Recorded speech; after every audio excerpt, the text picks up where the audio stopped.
नमस्कार. आज आपण हिंदू धर्मातील अत्यंत पवित्र मानल्या जाणाऱ्या श्रावण महिन्याविषयी माहिती जाणून घेणार आहोत. हिंदू पंचांगानुसार श्रावण हा वर्षातील सर्वात शुभ आणि पवित्र महिना मानला जातो. या महिन्यात भगवान शिवाची विशेष पूजा केली जाते.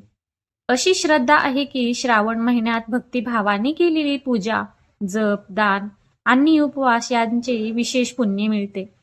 श्रावण महिन्यातील प्रत्येक सोमवार हा भगवान शिवाला समर्पित असतो.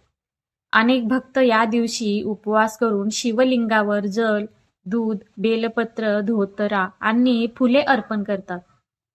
ओम नमः शिवाय या मंत्राचा जप करण्यालाही विशेष महत्त्व आहे. या महिन्यात मंगळागौर, नागपंचमी, रक्षाबंधन, नारळी पौर्णिमा, वरलक्ष्मी व्रत, कृष्ण जन्माष्टमी यासारखे अनेक सण उत्साहात साजरे केले जातात. श्रावण महिन्यात शक्य तितके सात्विक जेवण जगावे.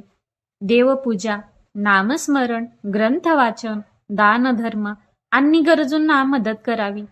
या महिन्यात केलेली सद्भावनेची प्रत्येक कृती मनाला शांती आणि सकारात्मक ऊर्जा देते. शेवटी एवढेच, श्रावण महिना हा केवळ सणांचा महिना नसून भक्ती, संयम, सेवा आणि आत्मचिंतनाचा महिना आहे.